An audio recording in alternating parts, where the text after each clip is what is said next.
Selamat malam, salam sejahtera. Bongkar, jangan tak bongkar. Bongkar sampai terlondeh. Ulas, jangan tak ulas. Apa guna kau ada mulut kalau tak kena ulas? Malam ini aku nak kongsi dengan kamu semua beberapa cara nak bersihkan UMNO Barisan Nasional. Kalau UMNO nak menang PRU 15, beberapa perkara ini wajib dilakukan oleh UMNO. UMNO perlu dibersihkan sebersih-bersihnya menjelang PRU 15. Kamu yakin, percaya, setuju atau tidak, aku tak peduli. Yang aku tahu, aku nak kongsikan dengan kamu semua. Sebenarnya, satu ketika dahulu, aku juga amat meminati UMNO Barisan Nasional. Namun, sejak akhir-akhir ini, aku kurang berminat. Kenapa? Perkara ini perlu dilakukan. Perlu dibersihkan dahulu Barisan Nasional UMNO, maka ramai anak-anak muda akan kembali menyokong dan percaya kepada UMNO Barisan Nasional. Hari ini caranya untuk menjadikan UMNO dilihat bersih. Dijadikan UMNO dilihat bersih dan berpotensi menang besar dalam PRU 15 akan datang. Seorang ahli MT UMNO yang juga dikenali sebagai Zahidi, yaitu Timbalan Menteri Komunikasi dan Multimedia, mengatakan, kita perlu cari jalan yang terbaik untuk menjadikan UMNO dilihat bersih. Mahu tidak mahu, persoalan ini timbul. Mahu menjadikan UMNO itu bagaimana caranya? Soalnya, bagaimana mahu menjadikan UMNO bersih atau setidak-tidaknya dilihat bersih dalam keadaan Presiden UMNO sendiri, Zahid Hamidi, terpalit dengan berpuluh-puluh tuduhan rasuah, penggubahan uang haram, dan salah guna kuasa. Ini adalah amat-amat mendukacitakan dan dilihat telah menyebabkan sedikit atau sebanyak memalitkan UMNO dalam keadaan yang kotor.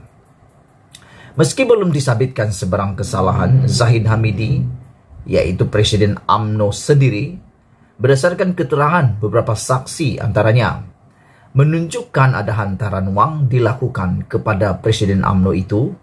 Apakah dengan itu UMNO masih boleh dianggap serta dilihat bersih? Persoalan ini kamu dapat jawab sendiri. Terpakaikah di hati rakyat yang bakal mengundi nanti dengan ungkapan populer, seseorang itu tidak bersalah sehingga dibuktikan bersalah? Walhal, keterangan saksi-saksi di mahkamah dan laporan di pelbagai platform media, sama ada media sosial, media bercetak, atau media maya, sebaliknya dan boleh dibaca di seluruh dunia. Begitu juga dengan Najib Tun Razak, pengerusi lembaga penasihat BN, yang sudah pun dijatuhi hukuman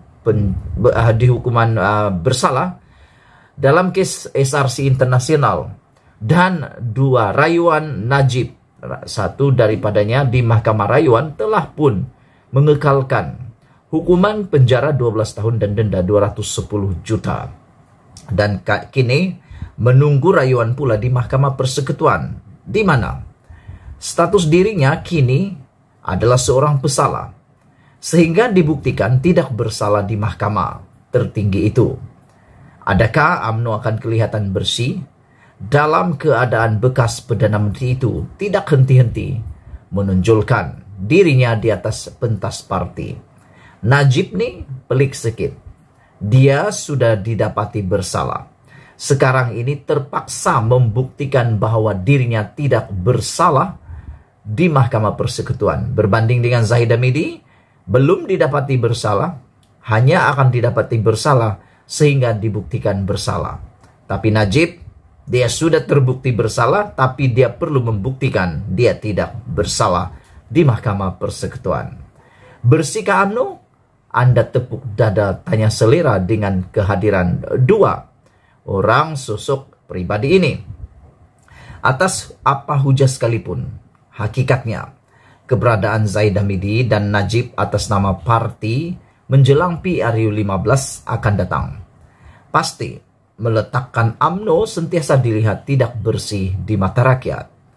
Pelbagai isu berkaitan diri kedua-dua pemimpin itu dengan mudah boleh dijajah oleh parti-parti lain untuk menghakis kepercayaan rakyat terhadap UMNO. UMNO akan dilihat bersih, kalaupun tidak bersih sepenuhnya, hanya apabila Zahid Hamidi dan Najib tidak lagi dilihat berperanan dalam parti. Sebaliknya, memberi peluang kepada pemimpin-pemimpin muda yang lain yang tiada pertuduhan mahkamah dan tiada sabitan bersalah mengambil alih teraju kepimpinan parti tersebut. UMNO hakikatnya tidak tandus dengan pemimpin yang baik. Malah dengan kedudukan sebagai Perdana Menteri Ismail Sabri Yaakob sekarang adalah pilihan paling wajar untuk ditonjolkan. Dan beliau sepatutnya diberi peluang mengambil alih teraju kepimpinan UMNO sesuai dengan konsep parti menguasai kerajaan. Tetapi, dengan keengganan UMNO sendiri meletakkan Ismail Sabri di tempat yang sewajarnya, bahkan proses pemilihan parti sebelum PRU 15 juga coba dielakkan dengan pelbagai taktik dan tipu muslihat. Akhirnya UMNO sendiri yang dilihat tandus dengan pelapis yang berwibawa. Lagi-lagi, Najib yang disanjung dan mau diangkat semula. Lupakah ahli UMNO semua kepada sejarah buruk kepimpinan beliau dan karena ahli keluarganya, sehingga parti kalah pada PRU tahun 2018 lalu? Maukah sejarah lama berulang kembali? UMNO hanya boleh dibersihkan dan diperlihatkan bersih di mata rakyat jika proses pemilihan parti dapat diadakan terlebih dahulu sebelum PRU 15 dilangsungkan. Atau jika tidak, Zahid Hamidi dan Najib, kedua-duanya hendaklah tidak campur tangan lagi dalam urusan UMNO mulai sekarang, serta tidak sibuk-sibuk lagi mau bertanding dalam PRU akan datang.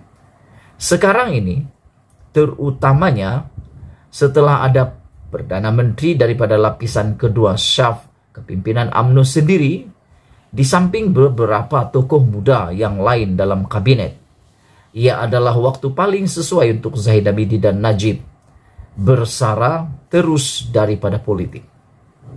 Mereka seharusnya menyelesaikan kes mahkamah seperti amalan sebelum ini, yaitu dengan melepaskan jawatan masing-masing.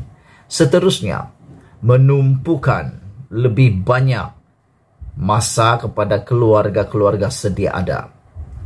Selagi Zahid Hamidi dan Najib ada, buat apapun, UMNO tidak mungkin kelihatan dan dilihat bersih di mata rakyat. Malah, selagi ada kedua-dua mereka, lebih mudah untuk rakyat menolak UMNO sekali lagi.